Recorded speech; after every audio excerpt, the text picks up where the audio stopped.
behalf of the prosecution. Yes, please.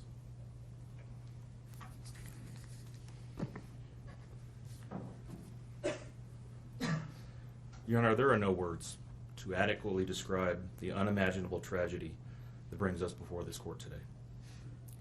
By my comments, I'm not even going to try to express the horror, the pain, or the suffering that the defendant has caused to these families, to this community, and to all who were a part of this investigation. However, I do want to spend a few minutes sharing with the court the details of the crime, as so far you've only had an opportunity to review the affidavit and a few facts here and there that have been offered to the court in the motions and pleadings that have been filed.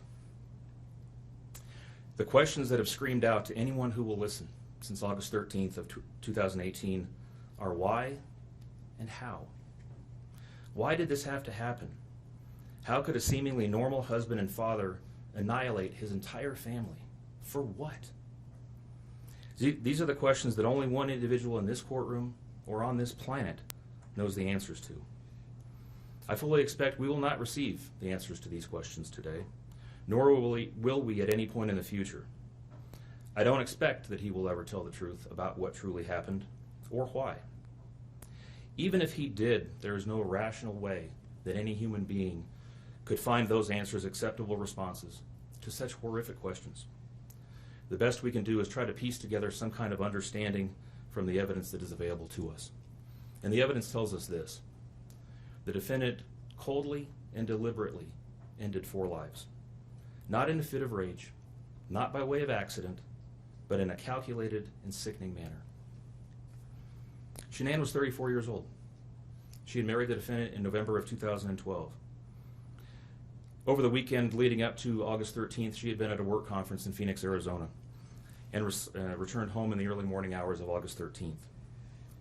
We know that she got home about 1:45 in the morning. The doorbell camera on their home shows her arriving back home from the airport. Shortly thereafter, at least according to the defendant, they had what he referred to as an emotional conversation about the state of their marriage and about what their lives would look like going forward. What was said during that emotional conversation, only he knows. What we do know is that shortly after that, the defendant strangled her to death with his own hands. We know that he slowly took her life the morning of August 13th. We know that this was not done in an uncontrolled, vengeful manner that he tried to describe to agents from CBI and the FBI. If that were the case, you would expect to see vicious, horrible bruising about her neck, shoulders, and face. You would expect to see the hyoid bone in her neck broken. You would expect to see some kind of defensive wounds on his body as she struggled and fought for her own life. None of those are present. The only injuries that were on Shanann's body were one set of finger or bruising, what appeared to be fingernail or finger mark bruising to the right side of her neck. We know that our experts will tell us that it takes 2 to 4 minutes to strangle someone to death manually with their own hands. The horror that she felt as the man that she loved wrapped his hands around her throat and choked the life out of her must have been unimaginable. Even worse, what must Bella, age 4, and Celeste, age 3, must have experienced or thought as their father, the one man on this planet who was supposed to nurture and protect them, was snuffing out their lives. They both died from smothering. Let me say that again. The man seated to my right smothered his daughters. Why?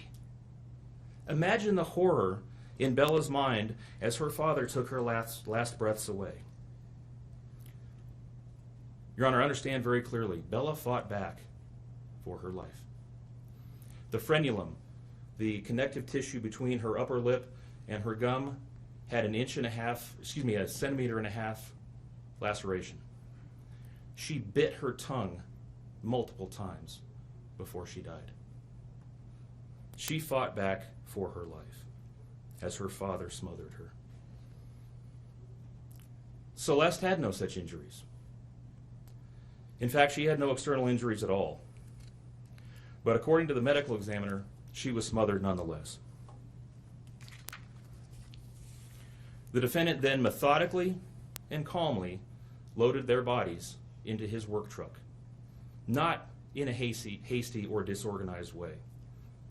He was seen from the neighbor's doorbell camera backing his truck into the driveway, going back and forth into the house and back out to the truck 3 different times, 1 time for each of their bodies.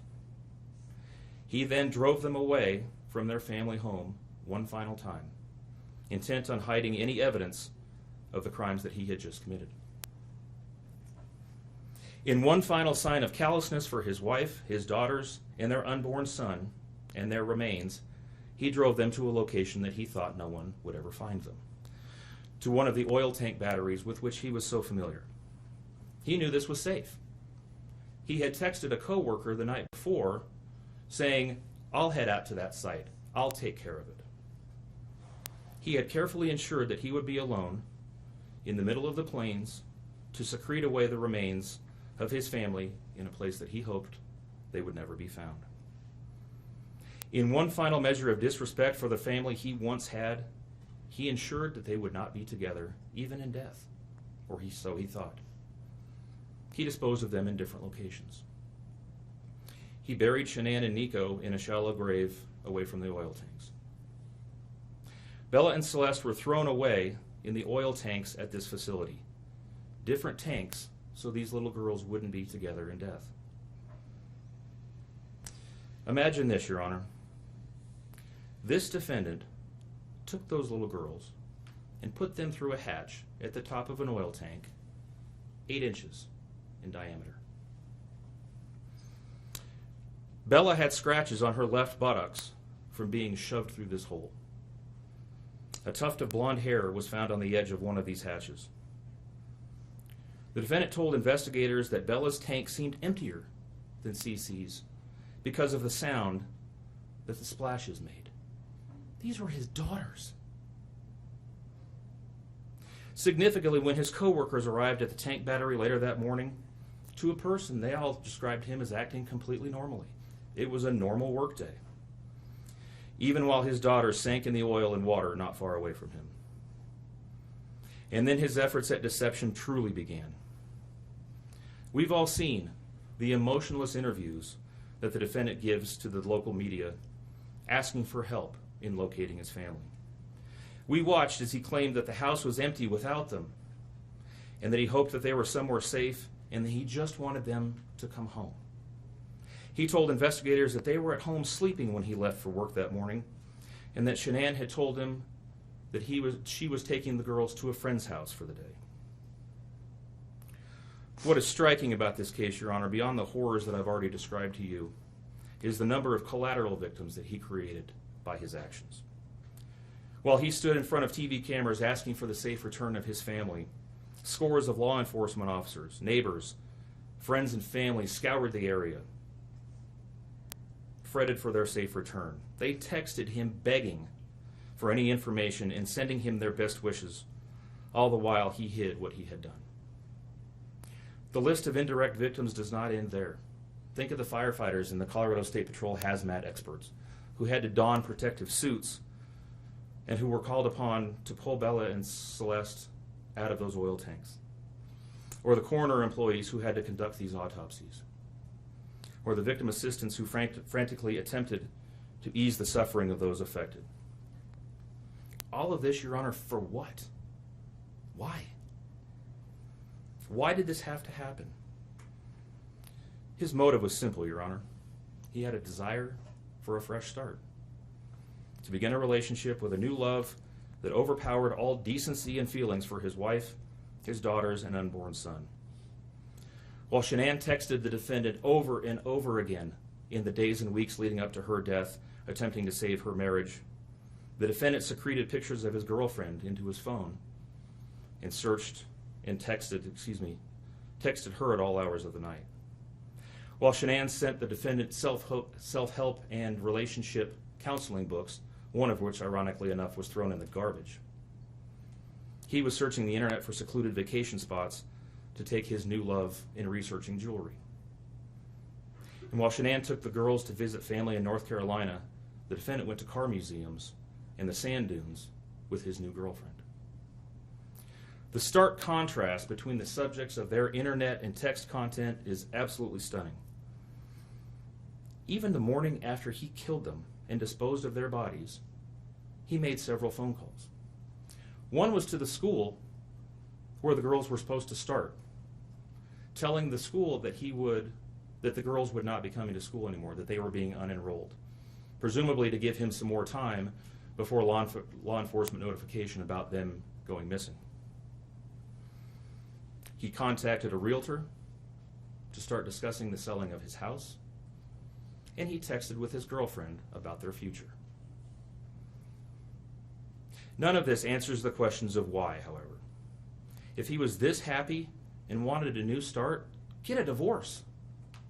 You don't annihilate your family and throw them away like garbage. Why did Niko, Celeste, Bella, and Shanann have to lose their lives in order for him to get what he wanted? Your Honor, justice demands the maximum sentence under the agreement reached by the parties. As you will recall, the agreement calls for life sentences as to Shanann, Bella, and Celeste, and all of those to run consecutively to one another. It also calls for the count of unlawful termination of a pregnancy as to Niko to run consecutively to counts 1, 2, and 3. I would suggest that the extreme aggravation present in the defendant's conduct and in the efforts that I have described mandate that the sentences for counts 7, 8, and 9, the tampering with a deceased human body, each be the maximum of 12 years, and that those sentences run consecutively to one another. It is very clear that each of these acts, that these were not the subject of one act, but each oil tank that he walked up with his daughter's bodies and the hole that he dug for his wife and unborn son mandate a mandatory consecutive sentence.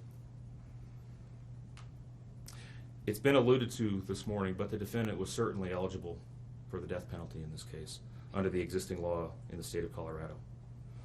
As you heard, Shanann's family strongly opposed my office seeking the death penalty and being bound to the criminal justice system for the next several decades.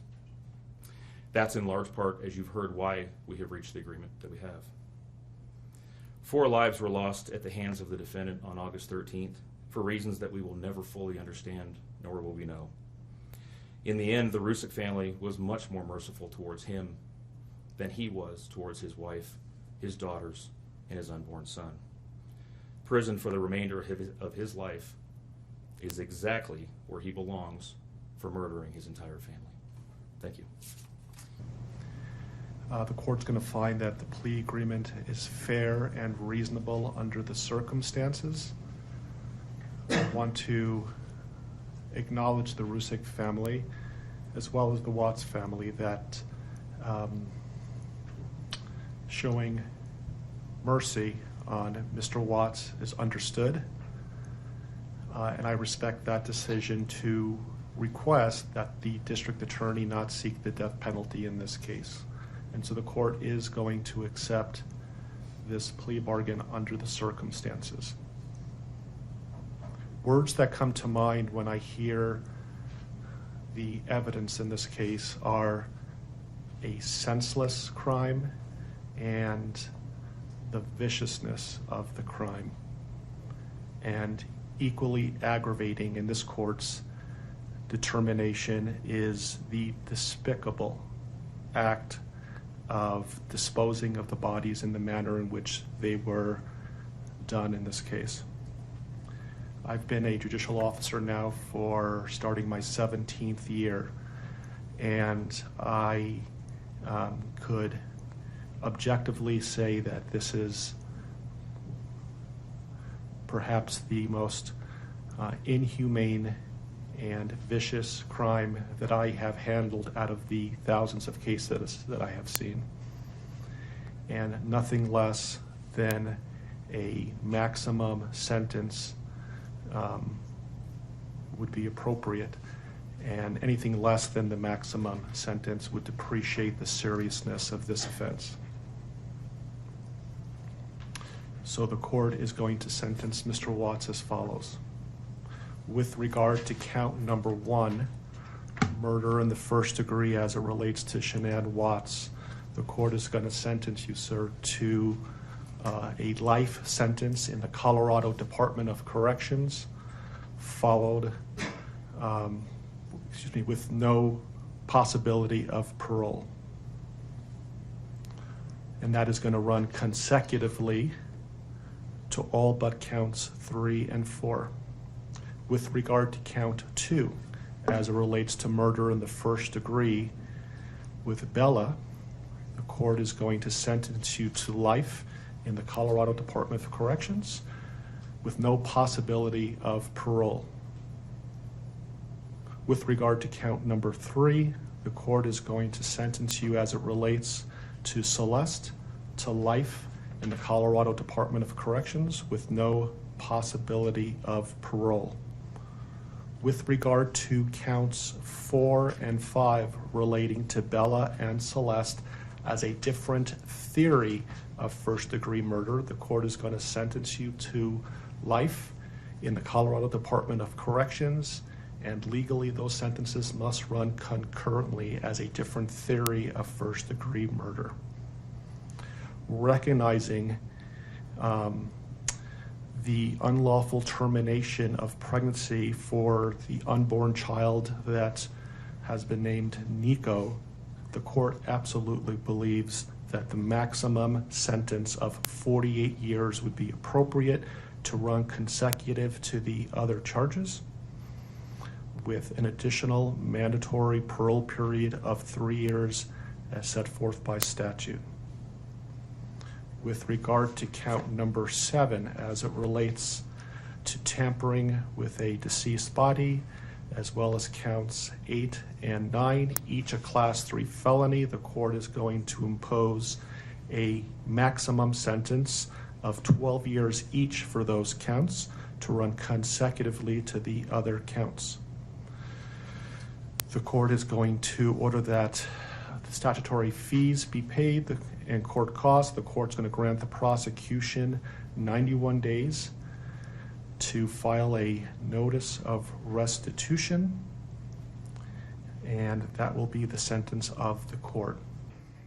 Life will never be the same without Shanann, Bella, and Celeste and Niko. Had all their lives to live. They were taken by a heartless one. This is the heartless one, the evil monster, who dare you take the lives of my daughter Shanann, Bella, Celeste, and Niko. I trusted you to take care of them, not kill them. And they also trusted you. The heartless monster, and then you take them out like trash. You disgust me. They were loving and caring people. You may have taken their bodies from me, but you will never take the love they had for me. They loved us more than you will ever know, because you don't know what love is, because if you did, you would not have killed them. You monster, thought you would get away with this. I don't know how. The cameras do not lie. You carry them out like trash of the house. Yes, I seen the videotape. You buried my daughter Shanann and Niko in a shallow grave, and then you put Bella and Celeste in huge containers of crude oil. You heartless monster. You have to live with this vision every day of your life, and I hope you see that every time you close your eyes at night. Oh, I forgot. You have no heart or feelings or love. Let me tell you something. I will think of them every day of my life, and I love them every day of my life. Prison is too good for you. This is hard to say, but may God have mercy on your soul. I hope you enjoy your new life. It's nothing like the one you had out here. May the courts have no mercy on you. It's hard every day. It hurts in so many ways. I have heard people say that you're not a monster. No, you are not. You're an evil monster. Thank you. Love you, Shanann, Bella, and Niko. Love you, Pop, and Dad. And one other thing. And Shanann says she is super excited for justice today. Thank you, Your Honor. Thank you, sir.